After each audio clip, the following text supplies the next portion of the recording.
Okay, look at what we got here going on now. We got some Venezuelan street gangs, street thugs taking over apartment complexes, and nothing can be done about it. Trump, you say you was strong on law and order. Where's the law and order? You want some votes? Get some law and order over there. Kamala, you said you was tough on crime when you was a prosecutor. You wanted to help people like that. We don't hear from you right now.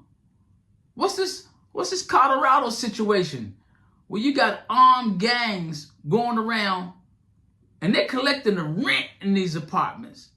Collecting the rent. The local police don't seem to know what to do about it. Or they're just downplaying the situation. You don't have enough jails to put them in?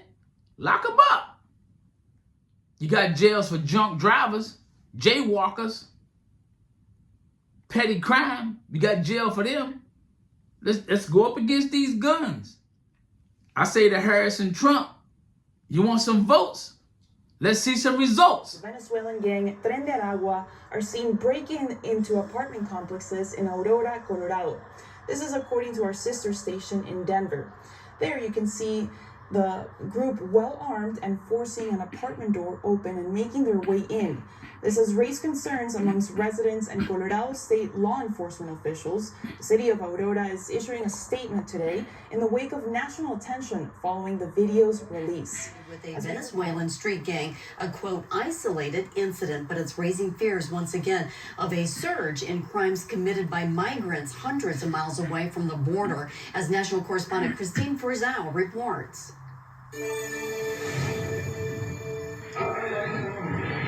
It's a scene that seems to be out of a developing nation where corruption and violence run rampant.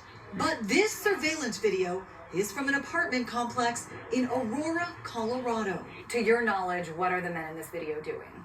They are going through the complex, like I'm told that they are, heavily armed. They patrol the complex. They control who comes in, who goes out.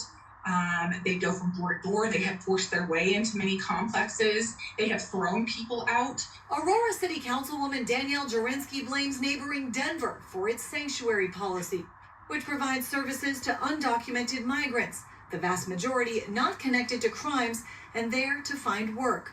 Those seen in this video, though, believed to be associated with the violent Venezuelan gang Tren de Aragua, designated by the U.S. Treasury Department as a transnational criminal organization, closely watched by the FBI. Associated with the same gang were just indicted for this jewelry store heist in Denver. Two others believed to be involved in the attack of New York City police officers in Times Square in January.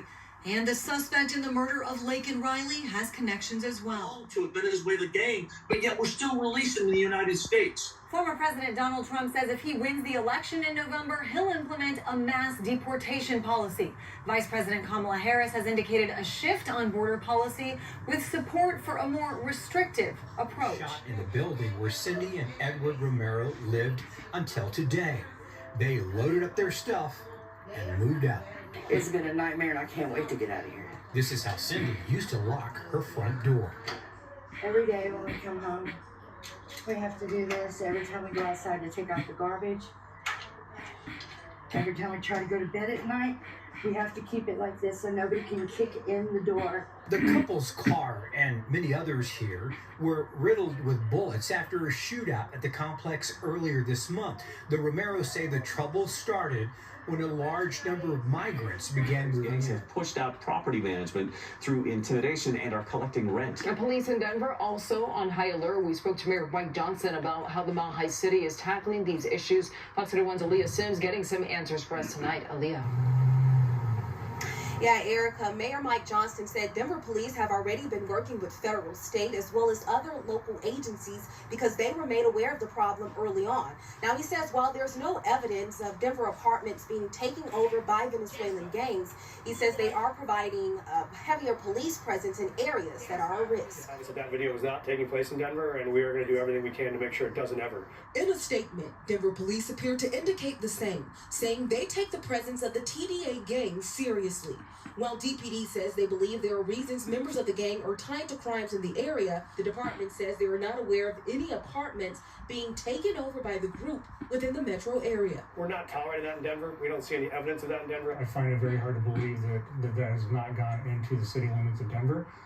Maybe they don't have enough intel yet to specifically say that they can tie that to the TDA gang. James Albee, law enforcement procedural expert, says he believes city leaders are downplaying the seriousness of the problem. Pretty much, I can tell you how we can pretty much solve this. Somebody get me a line of Kyle Rittenhouse. Tell him to bring the thing and come on down here. He likes to protect property and lives. Give me Kyle Rittenhouse. Also, I got some real patriots that can go down there and solve this problem right away. Give me the January 6th rioters. They'll go down there and handle that business. Give me the January 6th rioters. They take care of it. If you can't give me none of them, just give me a biker gang. They'll go down there. They might take over the apartment building, but give me a biker gang. They'll run them out.